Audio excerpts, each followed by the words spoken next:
नमस्कार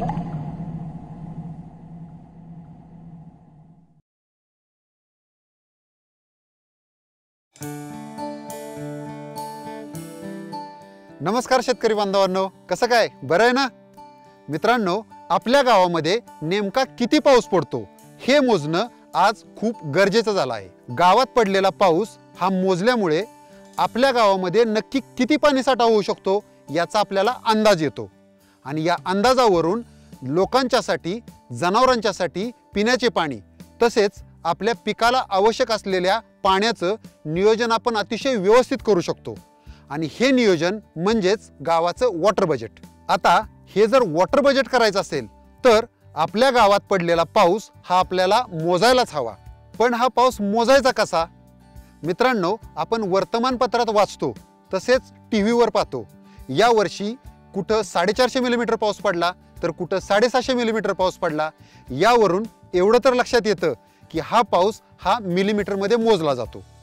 पण मिलीमीटरमध्ये पाऊस मोजायचा म्हणजे नक्की काय करायचं? मित्रांनो, एखाद्या भूभागावर पाऊस पडला आणि समजा हे पावसाचं पाणी हे वाहूनही गेलं नाही, जमिनीतही मुरलं नाही आणि त्याचं बाष्पीभवनही झालं नाही, तर हे पाणी जसंच्या तसं जमिनीवर साचलं तर हे साचलेलं पाणी म्हणजे तुमच्या गावामध्ये पडलेला पाऊस। तर या साचलेल्या पाण्याची उंची मोजली की आपण तो पाऊस मोजला आणि ही उंची ही नेहमी मिलीमीटरमध्ये मोजतात। हे उदाहरण पहा, ही पहा टाकी। असं समजा की ही टाकी म्हणजे आपल्या गावाचं शिवार आहे। या टाकीमध्ये पाऊस पडला आणि त्यामुळे टाकीमध्ये 30 मिलीमीटर इतक्या उंचीनं पाणी साचलं। याचाच अर्थ आपल्या गावाच्या शिवारामध्ये 30 मिलीमीटर इतका पाऊस झाला। आता तुम्ही म्हणाल, गावाचं शिवार काय टाकीसारखं असतं आणि पडलेला पाऊस हा जमिनीत नाही मुरणार, वाहून नाही जाणार, तो साचेल कसा? आणि जरी साचला तरी त्याची उंची मोजायची कशी? हेच तर मित्रांनो आज आम्ही तुम्हाला सांगणार आहोत। पडलेला पाऊस मोजण्यासाठी एक उपकरण वापरलं जातं, त्याला पर्जन्यमापक असं म्हणतात। यालाच इंग्रजीमध्ये रेनगेज असंही म्हणतात। मित्रांनो, ही पाऊस मोजणारी रेनगेज किंवा पर्जन्यमापक ही बाजारामध्ये उपलब्ध आहेत। ही रेनगेज वापरून तुम्ही तुमच्या गावातील पाऊस हा अगदी अचूक मोजू शकता। परंतु ही रेनगेज घेणं जर तुमच्या बजेटच्या बाहेर असेल तर अशा वेळी तुम्ही घरच्या घरी अगदी कमी खर्चात म्हणजे जवळजवळ फुकटच ही रेनगेज बनवू शकता। आणि ही रेनगेज कशी बनवायची हे आता आम्ही तुम्हाला सांगणार आहोत। या घरच्या घरी बनवलेल्या रेनगेजच्या साहाय्याने मोजलेला पाऊस हा अगदी अचूक नसला तरी जवळजवळ अचूक असतो। मित्रांनो, घरगुती रेनगेज बनवण्यासाठी आवश्यक साहित्य हे पुढील प्रमाण असावं। नंबर 1 ते 1.5 लिटर क्षमतेची प्लास्टिकची पारदर्शक बाटली। निवडलेल्या बाटलीचा वरचा भाग निमुळता असला तरी चालेल, परंतु त्याचा खालचा भाग हा किमान 6 इंच उंचीचा व एक समान व्यासाचा असावा। मधोमध डिझाईन असलेली, खाचखळगी असलेली बाटली घेऊ नये। उदाहरणार्थ, अशा बाटल्या रेनगेज बनवण्यासाठी अजिबात वापरू नयेत। Number 2 4 paper clips. नंबर 3 प्लास्टिकची 6 इंचाची पारदर्शक मोजपट्टी। मित्रांनो, 1 सेंटीमीटर मध्ये 10 मिलीमीटर असतात, म्हणजेच आपण जी पट्टी निवडणार आहे त्या मोजपट्टीवर सेंटीमीटरच्या 2 खुणांच्या मध्ये 10 मिलीमीटरच्या लहान खुणा आहेत याची खात्री करा आणि अशीच मोजपट्टी निवडा। याचं कारण आहे, पर्जन्यमान हे आपण नेहमी मिलीमीटरमध्ये मोजतो, त्यामुळे आपल्या मोजपट्टीवर मिलीमीटरच्या खुणा असणे हे गरजेचं आहे। नंबर 4 फेविक्विक सारखा डिंक। नंबर 5 कटर किंवा कात्री। नंबर 6 थोडेसे सिमेंट व थोडीशी चाळलेली वाळू। चला तर मित्रांनो, आता प्रत्यक्ष हे रेनगेज कसं बनवायचं ते पाहूया। सर्वप्रथम बाटलीवर काही स्टिकर्स असतील तर ती काढून घ्या। त्यानंतर या बाटलीचं निरीक्षण करा। मित्रांनो, तुमच्या लक्षात येईल की या बाटलीचा वरचा भाग आहे हा निमुळता होत गेलेला आहे, तर उर्वरित खालचा भाग हा एक समान रुंदीचा आहे। आपल्याला ही बाटली आता कापायची आहे। ती नक्की कुठे कापायची? सोपं आहे। ज्या ठिकाणी हा बाटलीचा निमुळता भाग संपतोय आणि एक समान रुंदीचा भाग सुरू होतोय त्या ठिकाणी, म्हणजेच बरोबर या ठिकाणी आपल्याला ही बॉटल कापायची आहे। चला आता आपण ही बॉटल कटरच्या साहाय्याने कापून घेऊया।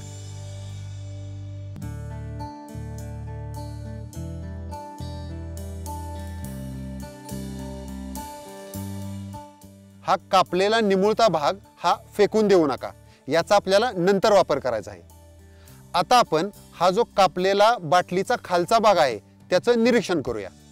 मित्रांनो, आपल्याला दिसत आहे की या बाटलीचा तळ हा सपाट नाहीये, तर याच्यामध्ये उंच सकल असे चढ उतार आहेत।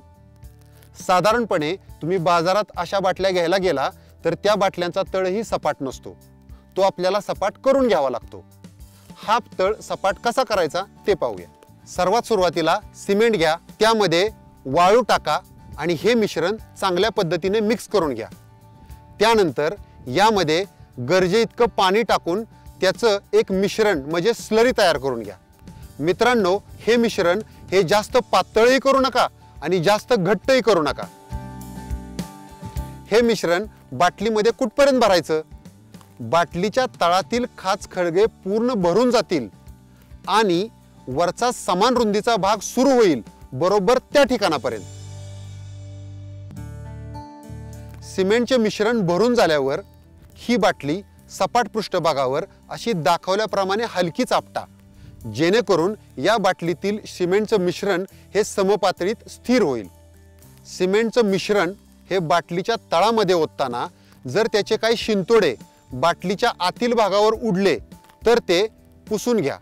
एकदा का हे सिमेंटचं मिश्रण बाटलीमध्ये ओतून झालं की ती बाटली आहे अशी उचलून स्वच्छ सूर्यप्रकाशात सपाट जागेवर ठेवून द्या, जेणेकरून या बाटलीतील मिश्रण हे एकदम चांगल्या पद्धतीनं लवकरात लवकर वाळेल। तर मित्रांनो, आपण या बाटलीमध्ये जे सिमेंटचं मिश्रण भरलेलं होतं हे पूर्णपणे कठीण झालेलं आहे, म्हणजे पूर्ण वाळलेलं आहे। आता हे मिश्रण समपात्रित असल्याची आपण खात्री करून घेतलेली आहे। यानंतर आपल्याला यामध्ये पाणी ओतायचं आहे आणि हे पाणी किमान 1 आठवडाभर ठेवायचं आहे, जेणेकरून हे सिमेंट एकदम कठीण होईल। आता आपल्याला सिमेंटच्या वरच्या पातळीपासून सुरुवात करत एक प्लास्टिकची पारदर्शक पट्टी ही बाटलीवर चिकटवायची आहे। ही पट्टी तुम्ही बाटलीवर चिकटवताना फेविक्विक सारख्या डिंकाचा वापर करू शकता। या गोष्टीची काळजी घ्या की मोजपट्टीवरील सेंटीमीटरच्या बाजूचं झिरोचं मार्किंग हे सिमेंटच्या वरच्या पातळीशी तंतोतंत जुळलं पाहिजे। ही पट्टी एकदम सरळ रेषेत चिकटवली आहे याची खात्री करा। आता वळूया बाटलीच्या निमुळत्या कापलेल्या भागाकडे। सर्वात सुरुवातीला या निमुळत्या भागाला जे टोपण आहे ना ते टोपण काढून टाका। त्यानंतर दाखवल्याप्रमाणे हा निमुळता भाग उलटा करून बाटलीच्या तोंडामध्ये फेसोफेस फिट करून घ्या। हा निमुळता भाग आपल्यासाठी नरसाळ्याचं काम करतो आणि हे नरसाळं हलू नये म्हणून 4 पेपर क्लिपच्या साहाय्याने हे फिट करून घ्या। चला मित्रांनो, आपला रेनगेज तयार झाला। आता हा रेनगेज नक्की बसवायचा कुठं? आपल्या गावच्या हद्दीच्या साधारण मधोमध असलेली जागा ही रेनगेज बसवण्यासाठी निवडा। ही जागा निवडताना पुढील गोष्टींची काळजी घ्या। नंबर 1, निवडलेली जागा ही सपाट असावी आणि सपाट नसेल तर ती सपाट करून घ्या। नंबर 2, रेनगेज हे नेहमी जमिनीवर बसवावे। कोणत्याही परिस्थितीत हे रेनगेज घराच्या छपरावर, बाल्कनीत किंवा टेरेसवर बसवू नका।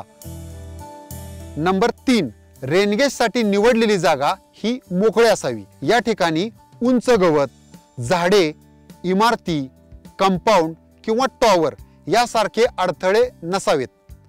आणि जर समजा एखादं झाड असेल तर या झाडापासून झाडाच्या उंचीच्या 4 पट अंतरावर आपल्याला रेनगेज बसवायचा आहे। नंबर 4, ज्या ठिकाणी पावसाचं पाणी साठून राहतं अशी सखल जागा रेनगेजसाठी निवडू नका। नंबर 5, रेनगेजसाठी अशी जागा निवडा ज्या ठिकाणी एकदा रेनगेज बसवलं की भविष्यात शेतीच्या कामासाठी किंवा इतर कोणत्याही कारणासाठी ते रेनगेज हलवावं लागणार नाही। म्हणजेच ही रेनगेजची वर्षानुवर्ष परमनंट जागा असेल। नंबर 6, पावसाळ्यात प्रत्येक दिवशी आपण 2 वेळा पाऊस मोजतो, त्यामुळे जाण्या येण्यासाठी सुकर असेल अशी जागा रेनगेजसाठी निवडा। मित्रांनो, रेनगेज बसवण्यासाठी आम्ही ही जागा निवडलेली आहे। तुम्ही पाहत आहात या जागेच्या आसपास कुठेही झाडे, टॉवर किंवा इमारती असा कुठलाही अडथळा नाहीये। त्यामुळे या जागेवर आता आपण रेनगेज बसवूया। यासाठी सर्वप्रथम निवडलेल्या जागेवर विटांचे 2 थर लावून असा दाखवल्याप्रमाणे एक बेस तयार करून घ्या।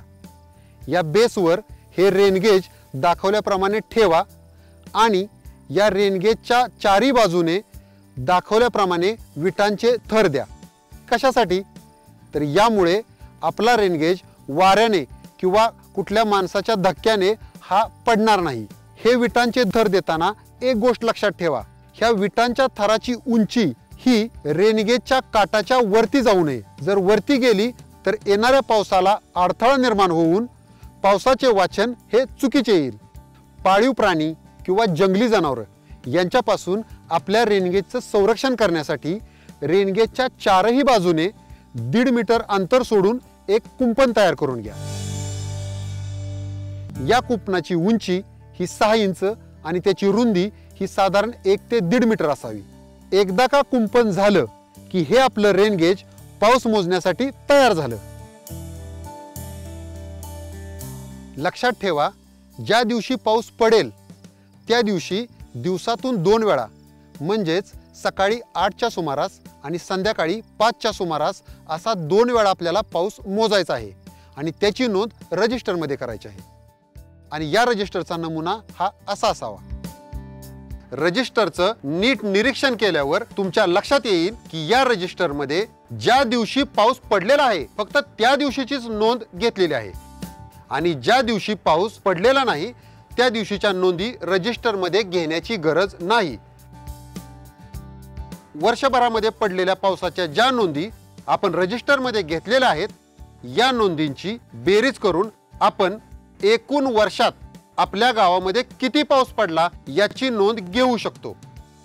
या नोंदीवरून आपल्याला हे लक्षात येतं की कोणत्या महिन्यामध्ये किती पाऊस पडला, कोणत्या महिन्यामध्ये पावसाने खंड दिला, कोणत्या महिन्यामध्ये अतिवृष्टी झाली आणि ती नक्की किती दिवस झाली यासारखे अनेक निष्कर्ष आपण काढू शकतो। त्याचबरोबर या पावसाच्या नोंदीवरून आपण पुढील पिकांचं हंगामनिहाय नियोजनही करू शकतो। यासाठी आपल्याला असं रजिस्टर बनवायचं आहे ज्यामध्ये पावसाळा ते पावसाळा म्हणजेच 1 जून ते 31 मे या कालावधीतल्या सर्व नोंदी आपण लिहू शकतो। मित्रांनो, या रेनगेजमध्ये पडलेला पाऊस हा नक्की कसा मोजायचा याचे एक प्रात्यक्षिक पाहूया। यासाठी आपण झारीच्या साहाय्याने कृत्रिम पाऊस पाडूया। मित्रांनो, आपण पाहत आहात पावसाचं पाणी हे रेनगेजमध्ये जमा होत आहे। आता आपण हे रेनगेजमध्ये जमा झालेलं पावसाचं पाणी मोजूया। यासाठी सर्वात सुरुवातीला रेनगेज जे आपण फिट केलेलं आहे ते थोडं लूज करून रेनगेज अलगद उचलून ते साइडची सपाट विटा आहे ना त्यावर ठेवा आणि रेनगेजमध्ये नक्की किती मिलीमीटर उंचीपर्यंत पाणी साठा झालेला आहे याचं वाचन घ्या आणि त्याची नोंद आपल्या रजिस्टरमध्ये करा। मित्रांनो, आपल्या रेनगेजमध्ये 2 सेंटीमीटर पेक्षा एक रेष खाली म्हणजेच 19 मिलीमीटर इतका पाऊस झालेला आहे। मित्रांनो, लक्षात ठेवा, हे वाचन गडबडीत घेतल्यास चुकीचं येऊ शकतं, त्यामुळे हे वाचन अतिशय काळजीपूर्वक घ्या। मिलीमीटरच्या रेषा अतिशय लहान असतात, गरज पडल्यास आपण भिंगाचा वापर करू शकता। प्रत्येक वेळी रेनगेजमधील पाण्याचे वाचन घेतल्यानंतर त्या रेनगेजमधील ते पाणी ओतून द्या आणि हा रेनगेज परत पहिल्यासारखा फिट करून ठेवा। चला आता काही महत्त्वाचे मुद्दे पाहूया। नंबर 1, प्रत्येक वर्षी मे महिन्याच्या शेवटच्या आठवड्यात हे रेनगेज साफ करायला विसरू नका। नंबर 2, एकदा बसवलेलं रेनगेज हे 12 महिनेच नाही तर वर्षानुवर्ष एकाच जागेवर ठेवावं लागतं। कोणत्याही परिस्थितीत त्याची जागा बदलू नका। नंबर 3, पावसात खंड पडल्यास मधल्या कालावधीमध्ये अधूनमधून रेनगेज सुस्थितीत आहे याची खात्री करा। नंबर 4, काही कारणानं रेनगेज फुटला तुटला तर त्याच्या जागी आत्ता सांगितलेल्या पद्धतीनुसार नवा रेनगेज करून लावावा। पण बाटली निवडण्याचे सर्व निकष पाळायला विसरू नका। नंबर 5, पावसाळ्यात गवत वेगाने वाढतं। ते गवत रेनगेजच्या वर आल्यास पावसाच्या पाण्याला अडथळा होऊ शकतो। वेळच्या वेळी ते गवत कापून घ्या। नंबर 6, रेनगेजचं वाचन घेण्यासाठी आणि रजिस्टर मेंटेन करण्यासाठी एका खास व्यक्तीची नेमणूक ग्रामपंचायतीनं करावी। नंबर 7, प्रत्येक गावात किमान एक तरी रेनगेज बसवाच, परंतु शक्य असल्यास प्रत्येक पाणलोटात एक असे अनेक रेनगेज तुम्ही बसवल्यास अतिउत्तम। अशा वेळी आपण बसवलेल्या सर्व रेनगेजच्या वाचनांची सरासरी काढावी। नंबर 8, कधी अतिवृष्टी झाल्यास किंवा मुसळधार पाऊस न थांबता पडत असेल तर अशा वेळी रेनगेज ओव्हरफ्लो होऊ शकतो। अशा परिस्थितीत आधी सांगितलेल्याप्रमाणे दिवसातून 2 वेळा तर पावसाची वाचने घ्याच, परंतु या 2 वेळेच्या दरम्यानही गरजेनुसार आणखी 2 ते 3 वेळा पावसाचे मापन करायला विसरू नका। तर चला मंडळी, आता सांगितलेल्या पद्धतीचा वापर करून घरच्या घरी रेनगेज तयार करा आणि आपल्या गावात पडलेला पाऊस मोजून पाणी वापराचे प्लॅनिंग करा।